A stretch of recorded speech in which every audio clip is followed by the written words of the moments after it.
যুক্তরাষ্ট্রের new York ভিত্তিক আন্তর্জাতিক মানবাধিকার সংগঠন হিউম্যান রাইটস ওয়াচ HRW অন্তর্বর্তী সরকারের প্রধান উপদেষ্টা অধ্যাপক ডক্টর মোহাম্মদ ইউনূসকে একটি চিঠি দিয়েছে। গতকাল সোমবার এক বিবৃতিতে সেই চিঠির কথা নিশ্চিত করেছে HRW। চিঠিটি লেখা হয়েছে গত 19 আগস্ট, যা গতকাল 26 আগস্ট প্রকাশিত হয়েছে।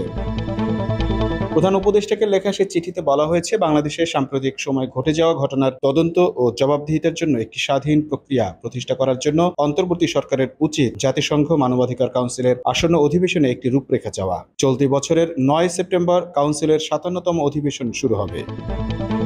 হিউম্যান রাইটস ওয়াচ বলেছে, বাংলাদেশের সাবেক প্রধানমন্ত্রী শেখ হাসিনার 15 বছরের প্রশাসনে গুম, নির্যাতন এবং বিচার বহির্ভূত হত্যাকাণ্ডের বিরুদ্ধে স্বাধীনভাবে কাজ করার জন্য এবং আন্তর্জাতিক মানদণ্ড ঠিক রাখতে অন্তর্বর্তী সরকারের উচিত জাতিসংঘের বিশেষজ্ঞদের সাথে কাজ করা। এছাড়া বাংলাদেশে আশ্রয় প্রার্থী রোহিঙ্গা শরণার্থীদের সুরক্ষা দেয়া, অন্তর্বর্তী সরকারে নারী প্রতিনিধিত্ব বৃদ্ধি এবং র্যাপিড অ্যাকশন ব্যাটালিয়ন ও র্যাবের মতো বাহিনীকে ভেঙে দেওয়ার আহ্বানও জানানো হয় এই চিঠিতে। যুক্তরাষ্ট্রের নিউ ইয়র্ক ভিত্তিক আন্তর্জাতিক মানবাধিকার সংগঠন হিউম্যান রাইটস ওয়াচ HRW অন্তর্বর্তী সরকারের প্রধান উপদেষ্টা অধ্যাপক ডক্টর মোহাম্মদ ইউনূসকে একটি চিঠি দিয়েছে। গতকাল সোমবার এক বিবৃতিতে সেই চিঠির কথা নিশ্চিত করেছে HRW। চিঠিটি লেখা হয়েছে গত 19 আগস্ট, যা গতকাল 26 আগস্ট প্রকাশিত হয়েছে।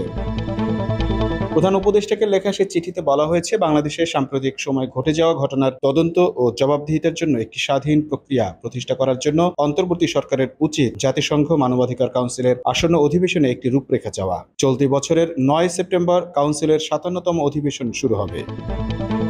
হিউম্যান রাইটস ওয়াচ বলেছে, বাংলাদেশের সাবেক প্রধানমন্ত্রী শেখ হাসিনার 15 বছরের প্রশাসনে গুম, নির্যাতন এবং বিচার বহির্ভূত হত্যাকাণ্ডের বিরুদ্ধে স্বাধীনভাবে কাজ করার জন্য এবং আন্তর্জাতিক মানদণ্ড ঠিক রাখতে অন্তর্বর্তী সরকারের উচিত জাতিসংঘের বিশেষজ্ঞদের সাথে কাজ করা। এছাড়া বাংলাদেশে আশ্রয় প্রার্থী রোহিঙ্গা শরণার্থীদের সুরক্ষা দেয়া, অন্তর্বর্তী সরকারে নারী প্রতিনিধিত্ব বৃদ্ধি এবং র্যাপিড অ্যাকশন ব্যাটালিয়ন ও র্যাবের মতো বাহিনীকে ভেঙে দেওয়ার আহ্বানও জানানো হয় এই চিঠিতে। Mamun Mahfuz, time news desk.